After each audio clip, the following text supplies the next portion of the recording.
बिस्मिल्लाहिर्रहमानिर्रहीम। अज़ीज़ तलबा, आज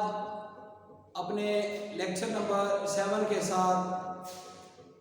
subject ET 223 EMI electrical measuring instrument के साथ हाजिर हैं। अज़ीज़ तलबा, इस लेक्चर में हम जो टॉपिक पढ़ेंगे वो है deflecting torque, difference between force and torque, factors on which its strength is based, और डिफ्लेक्टिंग टॉर्क का जो फार्मूला है उसको समझने की कोशिश करेंगे। अजीज तलबा, एक इंस्ट्रूमेंट में जो इंडिकेटिंग इंस्ट्रूमेंट होती है उसमें 3 फोर्सेस जो है वो अमल करते हैं और उन फोर्सेस के नतीजे में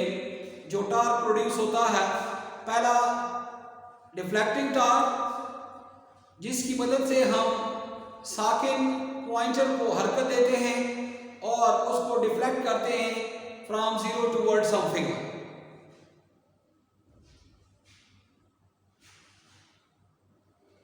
ये जो डिफ्लेक्टिंग टॉर्क है, इसके बाद इसके अगेंस्ट और इक्वली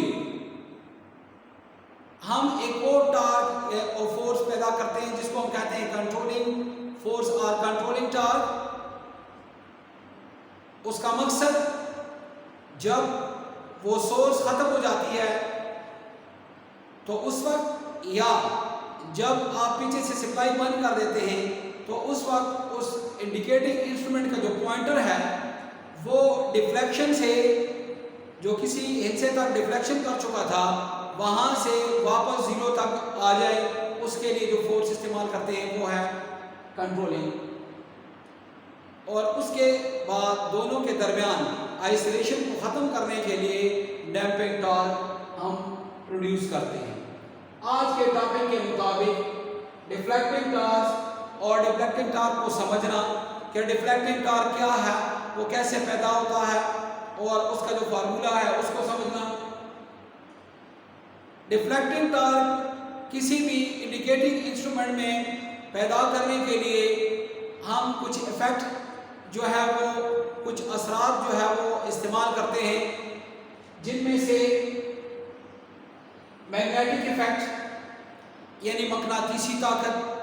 नेचुरल मैग्नेट की जो मैग्नेटिक फोर्स होती है या मैग्नेटिक इफेक्ट होती है, दूसरा हीटिंग इफेक्ट यानी हरारती असर, और तीसरा जो है इलेक्ट्रोमैग्नेटिक इफेक्ट यानी यही मैग्नेटिक इफेक्ट, यही मकनातीसी कुव्वत जब हम किसी इलेक्ट्रोमैग्नेट की वजह से पैदा करके वो इस्तेमाल करते हैं तो उसको मैग्नेटिक इफेक्ट कहते हैं। यानी एक कॉइल, जब उस कॉइल को आप वोल्टेज के साथ कनेक्ट करते हैं तो उसमें जो है वो करंट फ्लो होता है, और इस करंट के नतीजे में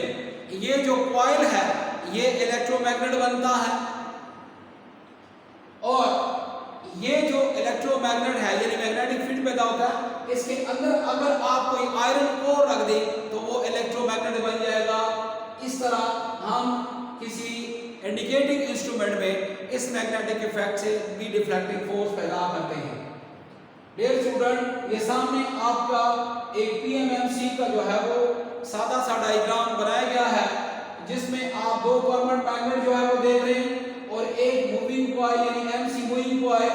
देख रहे हैं, जिसको एक DC सप्लाई के साथ जो है वो जोड़ा गया। अगर पोलैरिटी यूं है कि ये आपने पॉजिटिव और ये नेगेटिव जोड़ा है, तो ये जो नेचुरल मैग्नेट है या कुदरती मकनातीस की वजह से जो मैग्नेटिक फील्ड है वो from north to south travel कर रही है। अब अगर आपने इस कॉइल को सप्लाई के साथ मिला दिया है तो इस सप्लाई की वजह से, इस वोल्टेज की वजह से इसमें करंट फ्लो होगा, और इस करंट की वजह से इस कॉइल में भी मैग्नेटिक फील्ड पैदा होगा जिसके नॉर्थ साउथ पोल होंगे। तो अगर ये नॉर्थ साउथ एक दूसरे के अगेंस्ट पोल बनते हैं और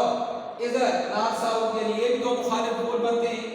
तो इनमें जो फोर्स ऑफ अट्रैक्शन पैदा होगी, और अगर ये सेम बनते हैं तो फोर्स ऑफ रिपल्शन होगी, और इस तरह इसकी वजह से एक फोर्स पैदा होगी, जिसकी वजह से उस फोर्स के रोटेटिंग इफेक्ट से टार्क पैदा होगा, जो पॉइंटर को मूव करेगा from 0 towards some figure. Dear student, अगर हम डायग्राम को यूं देख लें कि ये एक परमानेंट मैग्नेट है जिसके दो नॉर्थ और साउथ पोल है, और उससे जो लाइंस ऑफ फोर्स है ये ट्रेवल कर रहे हैं, और दरमियान में ये एक कॉइल पड़ी हुई है, जिस कॉइल की जो कुछ तफसील यूं है कि अगर इस जो फ्लक्स डेंसिटी वो B हो, और इस कॉइल की जो लेंथ है वो L हो, और इस कॉइल की जो ब्रेथ है वो B हो, और इस कॉइल के जो टर्न्स हैं वो N पर मुश्तमिल हो, तो इस तरह इस कॉइल में जो फोर्स पैदा होगी वो NBILB के बराबर होगी। N turns of coils, B flux density, और I से मुराद उस कॉइल में बहने वाला करंट है। और अगर हम इस M और B को एरिया ले लें तो जो फोर्स होगा वो NBIA के बराबर होगा, जिसकी इकाई जो है वो न्यूटन मीटर होगी। अगर हम इस B की जो वैल्यू है, ये फ्लक्स डेंसिटी है, अगर इसको मुस्तकिल रखें तो जो डिफ्लेक्टिंग टार्क होगा वो करंट के डायरेक्टली प्रोपोर्शनल होगा, यानी जितनी ज्यादा करंट होगी उतनी ही ज्यादा डिफ्लेक्टिंग टार्क पैदा होगा। इसके अगेंस्ट जो कंट्रोलिंग टार्क है स्प्रिंग की वजह से, वो कंट्रोलिंग टार्क जो है वो डायरेक्टली प्रोपोर्शनल थीटा होती है। लिहाजा एट द पॉइंट जो है जहां पर पॉइंटर आके रुक जाता है वहां पे डिफ्लेक्टिंग टार्क जो है वो कंट्रोलिंग टार्क के इक्वल हो जाता है। डियर स्टूडेंट, जो फोर्स होता है, फोर्स एक आमिल है जो किसी मुतहरिक चीज को रोके या एक साकिन चीज को हरकत देने की कोशिश करे या हरकत दे, तो उसको हम कहते हैं कि ये फोर्स है, कुव्वत है। लेकिन कुव्वत के घुमाने के असर को जो है वो टार्क कहते हैं, जिसकी इकाई जो है वो न्यूटन मीटर है। डियर स्टूडेंट, उम्मीद है इस लेक्चर में जो पॉइंट्स जो हमने बताने की कोशिश की है वो हम